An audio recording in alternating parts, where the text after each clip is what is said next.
Fox News alert. In just about 2 hours, 12 New York City jurors will continue deliberating Donald Trump's fate as the country awaits their highly anticipated verdict. Fox News contributor, law professor at George Washington University, Jonathan Turley is live outside the courthouse, as he's always been over the last 6 weeks in Lower Manhattan. First off, Jonathan, what do you read from the two requests from the jury, the two notes from the jury, one on clarifications on the rules, the one on reading back David Pecker's testimony?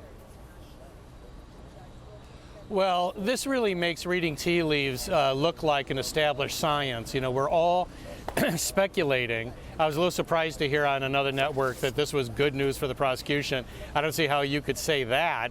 The most likely scenario that I had in the courtroom was this may all be about Michael Cohen. It would be a natural thing for the jury to go in there and just say, what are we going to do about Cohen? Are we going to give his testimony any weight? Because he is 99% of this case. And when that was raised, it's possible that someone said, look, the judge said if he lied on any material fact, we should ignore him on all facts. And another juror may have said, well, I don't remember saying that we had to do that. That would explain the request for the instructions again. But it would also explain these particular transcript segments, because what the judge said is Michael Cohen has to be considered an accomplice. And as an accomplice, you have to take even more concern over his testimony. He needs to be corroborated.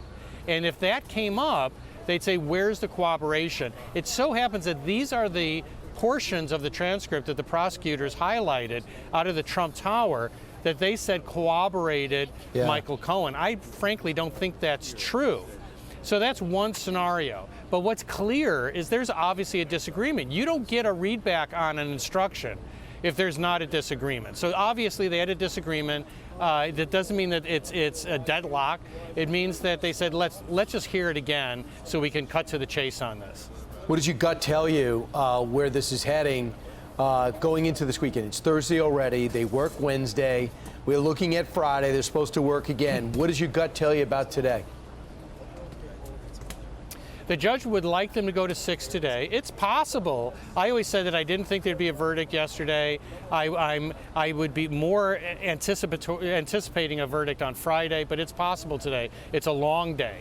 And so I still believe that the choice is between a hung jury and a partial conviction on some counts. I do think a hung jury has to be high up there, if not the more likely scenario, but we all don't know. The thing that you're looking for, obviously, is the note on a deadlock.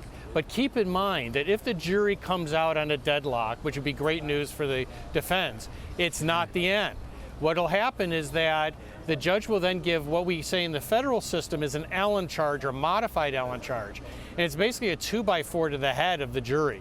And it says, look, a lot of people spend a lot of time on this. You need to go back, do your job, listen to each other, reach a conclusion in the interest of everyone. As a defense attorney, I got to tell you, I hate an Allen charge because you are counting on usually no more than a couple of holdouts that are having a tough time in there. The Allen charge puts them really on defense, and it often flips them. So that's what we're going to be looking for. If that's the case, they go back and deliberate. Well, it's unbelievable. If you have a judge and you're haranguing the jury to come up with a decision, that makes people see partisanship. Real quick, if he's convicted on any of these counts, while he waits for sentencing, could they send him home to Mar-a-Lago or New Jersey, Bedminster, until sentencing? And when would that sentencing be? It's within the discretion of the judge. He could be on home confinement here in New York, which would obviously upset a great number of people for the leading candidate for the presidency. I'm hoping that Judge Merchan will show a modicum of recognition that this is a unique case and not do that. He's under the control and constant supervision of the Secret Service. There's no need to have home confinement or restrictions pending any sentencing, and he's going to immediately appeal anyway. I'm hoping that Judge Merchan shows restraint at that point, but I'm also hoping we won't get to that point. Jonathan, always appreciate your analysis, especially leading to day 2 of jury deliberations. Thank you, Jonathan Turley. I don't know when you sleep. Thanks, Brian. But appreciate it. Meanwhile, I'm Steve Doocy. I'm Brian Kilmeade. And I'm Ainsley Earhart. And click here to subscribe to the Fox News YouTube page to catch our hottest interviews and most compelling analysis.